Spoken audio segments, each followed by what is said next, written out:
الحمد لله رب العالمين والعاقبة للمتقين والصلاة والسلام على سيد الأنبياء والمرسلين وعلى آله وصحبه أجمعين أما بعد فأعوذ بالله من الشيطان الرجيم بسم الله الرحمن الرحيم وقولوا للناس حسنا زہر دکانوں پر نقلی اور زبانوں پر اصلی ملتا ہے زہر دکانوں پر نقلی اور زبانوں پر اصلی ملتا ہے زبان کی حفاظت کرو کیونکہ عزت اور ذلت کی یہی ذمہ دار ہے محترم صدر مجلس اور میرے اسلامی بھائی بہنوں، آج کے اس اجلاس کے حسین موقع پر میں زبان کی حفاظت کے موضوع پر کچھ باتیں آپ حضرات کے سامنے رکھنا چاہتا ہوں۔ حاضرین گرامی، ہمیں اپنی زبان کی حفاظت کرنی چاہیے کیونکہ یہ اللہ کی ایک عظیم نعمت ہے۔ دیکھنے میں تو معمولی اور گوشت کا ایک لقمہ نظر آتا ہے، لیکن اس کے صحیح استعمال سے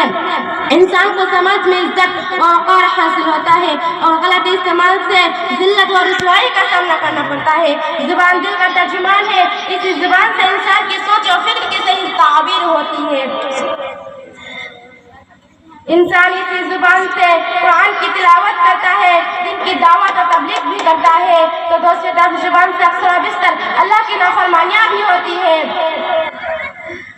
ہم اسی زبان سے دوسروں کو گالیاں دیتے ہیں اور ایک دوسرے کی برائیاں بھی کرتے ہیں۔ غیبت اور چغل خوری جیسی برائی بھی ہم اسی زبان سے انجام دیتے ہیں۔ الگرچ کہ آج دنیا میں رونما ہونے والے زیادہ تر فسادت اور جھگڑے زبان کے استعمال میں بے احتیاطی سے پیدا ہو رہے ہیں، اسی لیے قرآن و حدیث میں اس کے درست استعمال کی بہت زیادہ تاکید کی گئی ہے۔ جیسا کہ اللہ تعالیٰ کا فرمان ہے وَقُولُوا لِلنَّاسِ حُسْنًا، تم لوگوں سے اچھی بات کہو،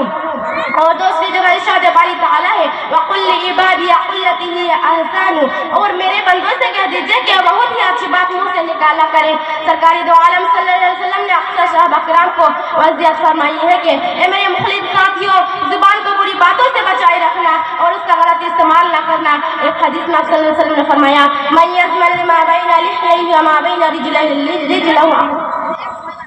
جنہ،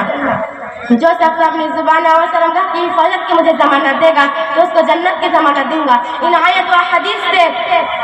زبان کے صحیح استعمال کرنے کی اہمیت واضح ہو جاتی ہے، لیکن پھر بھی ہمارے زبان سے اکثر صبح شام بے شمار نازیبہ الفاظ نکلتے رہتے ہیں اور ہم اس پر دھیان ہی نہیں دیتے ہیں۔ ہمارے حالات یہ ہے کہ ہم آپس میں گفتگو کرتے وقت لوگوں کو ہنسانے کے لیے بکثرت جھوٹ بولتے ہیں،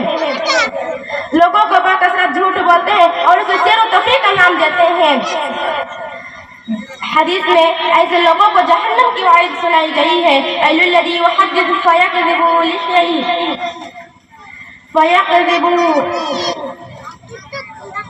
اب میں آخر میں اللہ رب العالمین سے دعا ہے کہ ہم سب بھائی بہنوں کو زبان کی حفاظت کرنے کی توفیق عطا فرمائے، آمین۔ وآخر